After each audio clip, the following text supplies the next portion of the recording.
My name's Ed Snowden. I'm 29 years old. I work for Booz Allen Hamilton as an infrastructure analyst for NSA in Hawaii.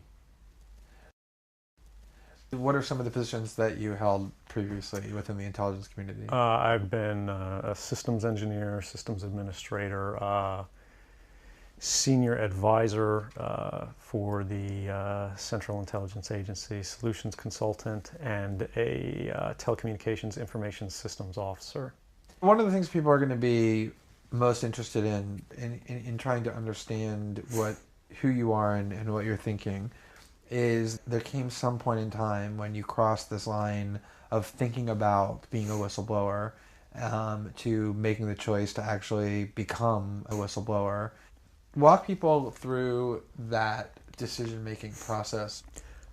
When you're in positions of privileged access, like a systems administrator for these sort of intelligence community agencies, you're exposed to a lot more information on a broader scale than the average employee. And because of that, you see things that may be disturbing, but over the course of a normal person's career, you'd only see one or two of these instances. When you see everything, you see them on a more frequent basis. And you recognize that some of these things are actually abuses. And when you talk to people about them, in a place like this where this is the normal state of business, people tend not to take them very seriously and move on from them. But over time, that awareness of wrongdoing sort of builds up, and you feel compelled to talk about it. And the more you talk about it, the more you're ignored, the more you're told it's not a problem, until eventually you realize that these things need to be determined by the public, not by somebody who was simply hired by the government. Talk a little bit about how the American surveillance state actually functions. Does it target the actions of Americans?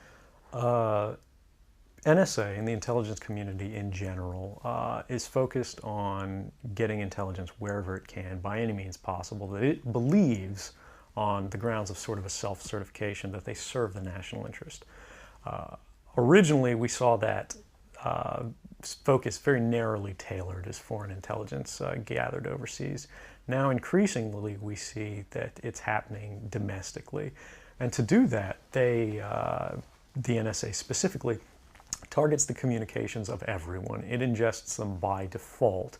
It collects them in its system, and it filters them, and it analyzes them, and it measures them, and it stores them for periods of time, simply because that's the easiest, most efficient, and most valuable way to achieve these ends.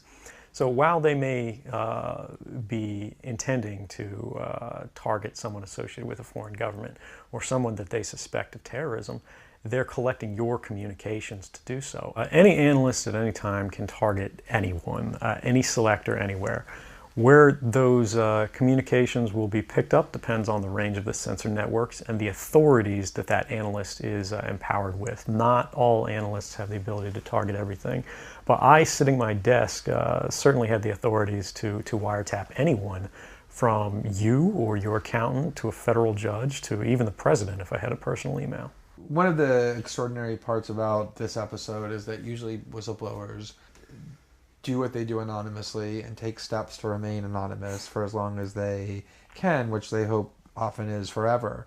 You, on the other hand, have decided to do the opposite, which is to declare yourself openly as the person behind these disclosures. Why did you choose to do that? I think that the public is owed an explanation of the motivations behind the people who make these disclosures that are outside of the democratic model. When you are subverting the power of government, that's a fundamentally dangerous thing to democracy. And if you do that in secret consistently, as the government does when it wants to benefit from a secret action that it took, it'll kind of give its officials a mandate to go, hey, tell the press about this thing and that thing, so the public is on our side. But they rarely, if ever, do that when an abuse occurs. That falls to individual citizens, but they're typically maligned. It becomes a thing of these people are against the country, they're against the government. But I'm not. I'm no different from anybody else. I don't have special skills. I'm just another guy who sits there day to day in the office, watches what's happening, and goes, this is something that's not our place to decide. The public needs to decide whether these programs and policies are right or wrong. And I'm willing to go on the record to defend the authenticity of them and say, I didn't change these. I didn't modify the story. This is the truth. This is what's happening. You should decide whether we need to be doing this. Have you given thought to what it is that the U.S. government's response to your conduct is, in terms of what they might say about you, how they might try to depict you, what they might try to do to you? Yeah, I could be, rendered by the CIA. I could have people come after me, or any of their third-party partners. They work closely with a number of other nations. Or they could pay off the triads, or any of their agents or assets. We've got a CIA station just up the road in the consulate here in Hong Kong, and I'm sure they're going to be very busy for the next week. And that's a fear I'll live under for the rest of my life, however long that happens to be. You can't come forward against the world's most powerful intelligence agencies and be completely free from risk, because they're such powerful adversaries that no one can meaningfully oppose them. If they want to get you, they'll get you in time. But at the same time, you have to make a determination about what it is that's important to you. And if living unfreely but comfortably is something you're willing to accept, and I think many of us are, it's the human nature. You can get up every day, you can go to work, you can collect your large paycheck for relatively little work against the public interest, and go to sleep at night after watching your shows. But if you realize that that's the world that you helped create, and it's going to get worse with the next generation and the next generation who extend the capabilities of this sort of architecture of oppression, you realize that you might be willing to accept any risk. And it doesn't matter what the outcome is, so long as the public gets to make their own decisions about how that's applied. Why should people care about surveillance? Because even if you're not doing anything wrong, you're being watched and recorded. And the storage capability of these systems increases every year consistently by orders of magnitude, to where it's getting to the point you don't have to have done anything wrong.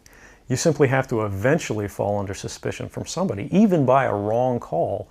And then they can use the system to go back in time and scrutinize every decision you've ever made, every friend you've ever discussed something with, and attack you on that basis to sort of derive suspicion from an innocent life and paint anyone in the context of a wrongdoer.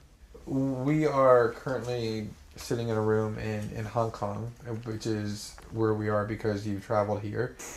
Talk a little bit about why it is that you came here, and specifically there are going to be people who will speculate that what you really intend to do is to defect to the country that many see as the #1 rival of the United States, which is China, and that what you're really doing is essentially seeking to aid an enemy of the United States with which you intend to seek asylum. Can you talk a little bit about that? Sure. So there's a couple assertions in those arguments that are sort of embedded in the questioning of the choice of Hong Kong. The first is that China is an enemy of the United States. It's not. I mean, there are conflicts between the United States government and the Chinese PRC government, but the peoples inherently, we don't care. We trade with each other freely. We're not at war. We're not in armed conflict, and we're not trying to be. We're the largest trading partners out there for each other.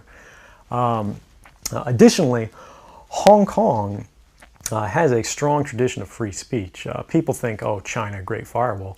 Mainland China does have significant restrictions on free speech, but the people of Hong Kong have a long tradition of protesting in the streets, of making their views known. The internet is not filtered here, no more so than any other Western government. And I believe that the Hong Kong government is actually independent in relation to a lot of other leading Western governments. If your motive had been to harm the United States and help its enemies, or if your motive had been personal material gain, were there things that you could have done with these documents to advance those goals that you didn't end up doing? Oh, absolutely. I mean, anybody in the positions of access with the technical capabilities that I had could, suck out secrets, pass them on the open market to Russia. They always have an open door, as we do. I had access to, the full rosters of everyone working at the NSA, the entire intelligence community, and undercover assets all around the world, the locations of every station we have, what their missions are, and so forth. If I had just wanted to harm the U.S., that you could shut down the surveillance system in an afternoon.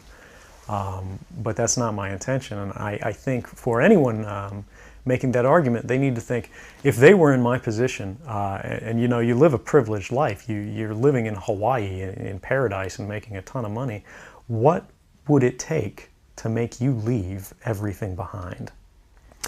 The greatest fear that I have regarding the outcome for America of these disclosures is that nothing will change. People will see in the media all of these disclosures. They'll know the lengths that the government is going to grant themselves powers unilaterally to create greater control over American society and global society. But they won't be willing to take the risks necessarily to stand up and fight to change things, to force their representatives to actually take a stand in their interests. And the months ahead, the years ahead, it's only going to get worse until eventually there will be a time where policies will change, because the only thing that restricts the activities of the surveillance state are policy. Even our agreements with other sovereign governments, we consider that to be a stipulation of policy rather than a stipulation of law. And because of that, a new leader will be elected. They'll flip the switch, say that because of the crisis, because of the dangers that we face in the world, some new and unpredicted threat, we need more authority, we need more power, and there will be nothing the people can do at that point to oppose it, and it'll be turnkey tyranny.